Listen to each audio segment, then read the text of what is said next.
Edhe pse çmimet vazhdojnë të rriten, shqiptarët duket se nuk heqin dorë nga zakoni i tyre i përditshëm. Një filxhan kafe mbetet i pandashëm nga mëngjesi i tyre dhe momentet e përbashkëta me të tjerët. Kafja është një nga rutinat më të forta të përditshmërisë sonë. Ajo na qetëson, na jep energji dhe na mbledh me njëri tjetrin. Por edhe sjell debate. A është e mirë apo e dëmshme?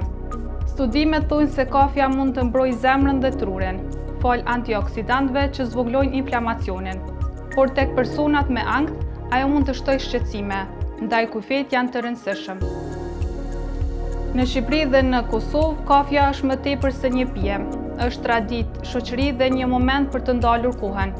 Edhe pse çmimet po rriten, të dhënat nga doganat tregojnë se konsumi i saj vazhdon të thyejë rekorde. 6.700 ton vetëm në 10 muaj të këtij viti, një rritje prej 3.5% krahasuar me të njëjtën periudhë të vitit të kaluar. Kafja mbetet zakoni që ne nuk e braktisim dot. Një filxhan kafe, një copë nga përditshmëria shqiptare.